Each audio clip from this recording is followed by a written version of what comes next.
vamos para o exterior, vamos lá para fora para receber o nosso correspondente internacional, Ivan Kleber, diretamente de Londres. Tem muita coisa acontecendo aí mundo afora, né, Ivan?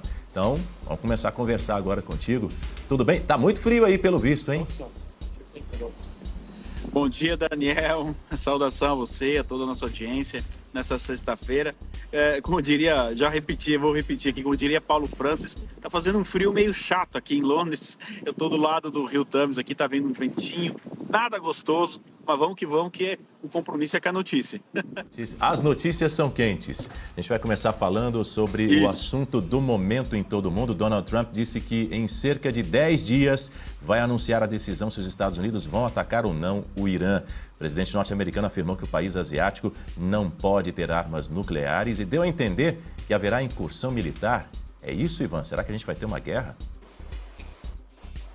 Olha, Daniel, a última vez que o Trump deu um ultimato ao regime iraniano, como ele fez ontem, né, foi em junho. Na ocasião, era uma quarta-feira, ele disse que daria 2 semanas para o regime iraniano decidir o que faria. 72 horas depois, ele bombardeou o Irã. Então, esse ultimátum de ontem, de 10 dias, ele precisa ser analisado com muita cautela, porque pode ser uma ação de despistagem do próprio presidente Trump, junto com os militares americanos, para dar a impressão de que ele estaria dando um ultimato, um prazo de 10 dias para o regime iraniano. Como pode ser verdade também, então a gente precisa pegar com muita cautela esta informação. Agora vamos sair das declarações do presidente Trump e passar para as ações de fato, o que está acontecendo. Daniel, já é o maior contingente militar americano no Oriente Médio desde 2013, nós reportamos o ataque americano contra o regime dos ayatolás. Então, enquanto o presidente Trump faz declarações, o pessoal da área militar dos Estados Unidos se prepara. As informações que chegam, tanto de emissoras americanas como de fontes dentro do governo de Israel, é de que os Estados Unidos estariam prontos para atacar o Irã já a partir desta noite. Obviamente que não sabemos se o ataque acontecerá hoje à noite, mas do ponto de vista militar, toda a logística estará pronta. E mais uma informação extremamente importante, Daniel. Os militares americanos se preparam para uma campanha de longa duração. Não seria algo de apenas algumas horas, mas os militares estão se preparando, então, para uma campanha que pode durar até semanas. O mundo árabe, inclusive complementando a pergunta que o professor Marcelo me fez ontem, alguns países deixaram, digamos assim, vazar a informação de que eles viriam com bons olhos um ataque pontual dos Estados Unidos ao Irã que forçasse o Irã a voltar à mesa de negociação e renunciar de uma vez por todas o seu programa nuclear. Estamos chegando nas horas decisivas e, obviamente, estaremos acompanhando tudo aqui para a nossa audiência, Daniel. Marcelo Rocha Monteiro tem um ponto para a nossa conversa contigo. Bom dia, Ivan. Eu estou aqui no Rio, estou sentindo calor só de ver você usando esse casaco todo aí. O calor aqui está imenso. Eu queria saber de você o seguinte, me parece que um ataque pontual, como você mencionou aí, um bombardeio como aquele que houve com relação à usina nuclear, né, iraniana, isso não derruba regime, né? Isso não vai fazer com que o regime caia, né? Pode ser que faça o regime voltar para a mesa de negociação, como você também mencionou. Mas se o objetivo for a derrubada do regime, né, quem vai pelo ar, quem vai atacar pelo ar, sem dúvida alguma, vão ser as Forças Armadas americanas. Mas quem é que vai colocar as botas no chão, né? Como os americanos dizem? Boots on the ground. Tem alguém para isso? Eu estou fazendo uma analogia aqui na minha cabeça com o episódio da Baía dos Porcos, né? Quer dizer, foi um grupo de cubanos tentar derrubar o regime, a ditadura do Fidel, mas faltou o apoio aéreo americano que o Kennedy, na hora H, não quis dar. Dessa vez, o apoio aéreo eu acho que está garantido, mas quem é que vai ser apoiado, né? Quem é que vai entrar por terra? Você acha que existe alguma articulação nesse sentido ou ainda é prematuro falar sobre isso? Bom dia, professor Marcelo. Olha só, não é prematuro. As informações que eu trarei aqui eu preciso especificar isso para a nossa audiência, não são informações oficiais, são informações de fonte ausente e de rumores que circulam, mas nada oficial, de que nesse período, entre o começo de janeiro e agora o final de fevereiro, as forças de inteligência teriam abastecido ali grupos dentro do Irã com armas, justamente para que, quando o momento chegar, pudessem, então, combater contra a Guarda Revolucionária Iraniana. Ontem nós comentamos aqui do exército iraniano. Será que o exército iraniano regular vai comprar essa briga, vai cruzar os braços e dizer, quer saber, Duma, não vou defender um regime que está para cair?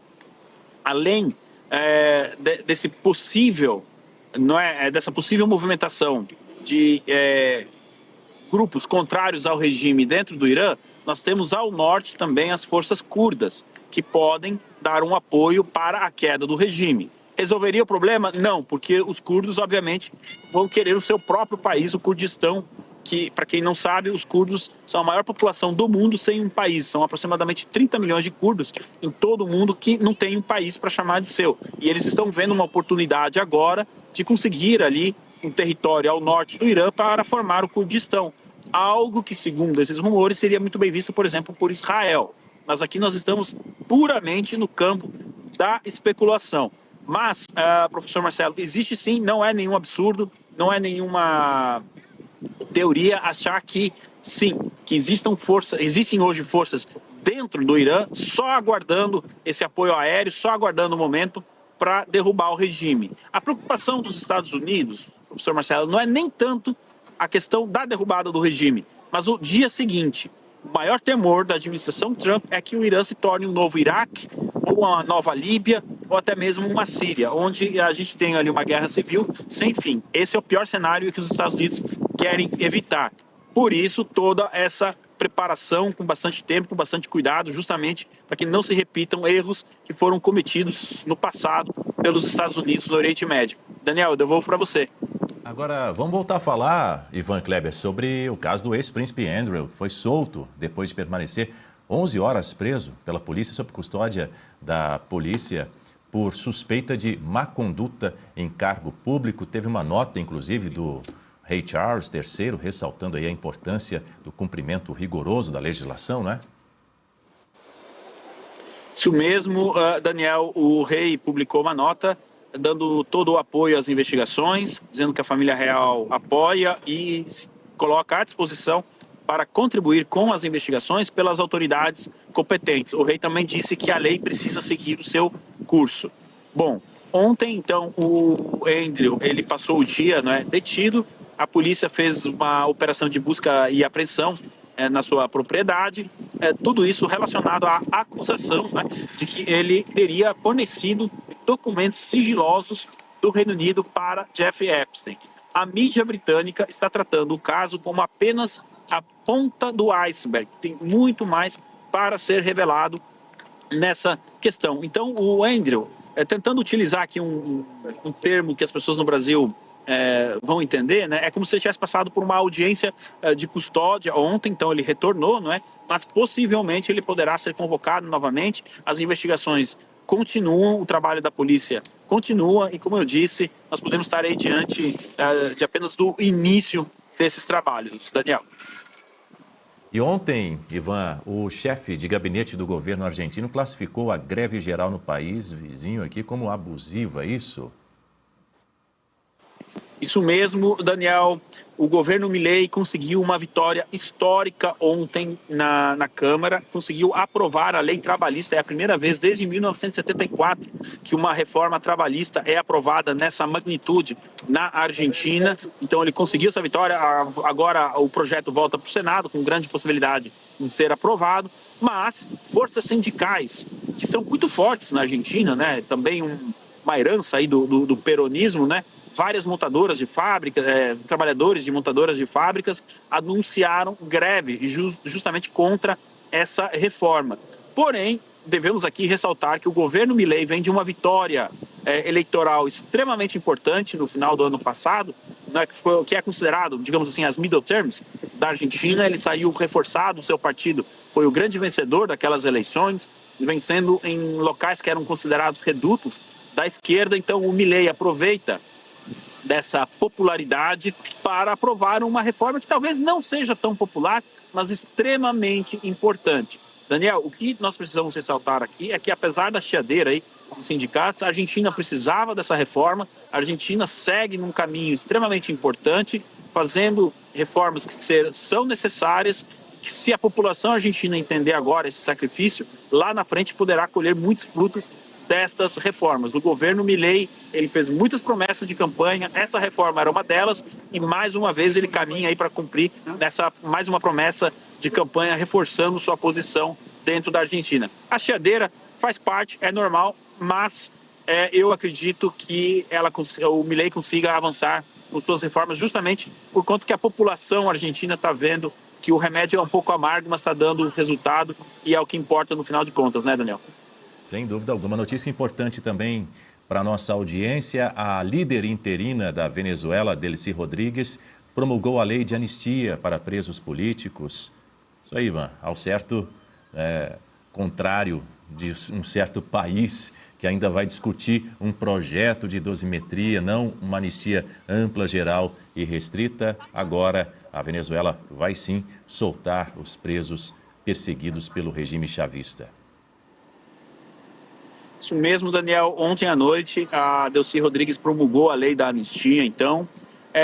Uma lei que ficou, em alguns pontos, um pouco capenga, a questão dos presos políticos de 2019, na tentativa de colocar o Guaidó no poder, mas que provavelmente será revisitada, provavelmente a Casa Branca irá pressionar aí para que essa questão não fique em branco, mas no geral, eu acredito que os opositores políticos na Venezuela têm muito a comemorar, é uma vitória essa questão. Ontem mesmo, um dos principais líderes da oposição e grande apoiador de Maria Corina Machado, Juan Pablo Bonifa, teve a sua libertação decretada. Ele estava em prisão domiciliar, ele havia sido solto pelo regime, ele estava em presídio, foi solto, mas para a prisão domiciliar, e agora ele está completamente livre. E ele disse uma frase bastante impactante, Daniel, que eu acho que serve até mesmo dentro de um contexto no Brasil. Ele disse o seguinte, abre aspas: para cada minuto que um preso político passe atrás das grades, é um minuto de injustiça para a sua família e para ele, para o preso. Fecha aspas. Então, ele já se colocou à disposição para continuar a pressão para que o regime solte os presos políticos. Qual é o procedimento agora, Daniel? Todos esses presos políticos anistiados, eles têm 15 dias para entrar aí com um pedido, em base justamente à lei promulgada ontem, né? Para que sua defesa, então, consiga a libertação. Então, a tendência é que nos próximos 15 dias, quase todos os presos políticos sejam libertados. A anistia de ontem também abrange os exilados que estão fora da Venezuela, para que eles possam retornar em segurança, em liberdade para o seu país natal, e que possam exercer a cidadania, exercer a sua liberdade política, inclusive colocando-se aí como candidatos em eleições futuras. Falando em eleição, não teria como, não existia um cenário com eleições na Venezuela sem essa anistia. Então, esse também foi um passo extremamente importante em direção a eleições livres na Venezuela, em consequência, à redemocratização do país. Daniel. A gente viu algumas imagens aqui enquanto você falava de famílias emocionadas, pessoas realmente muito emocionadas lá na Venezuela. A gente fica pensando, evidentemente, aqui no caso dos nossos brasileiros, dos nossos irmãos, não é? Então, inclusive, algumas dessas pessoas, os seus familiares, estão assistindo aqui ao Jornal da Oeste, primeira edição. A gente sempre fica na expectativa e na torcida para que em algum momento, e que seja em breve, haja uma mudança também.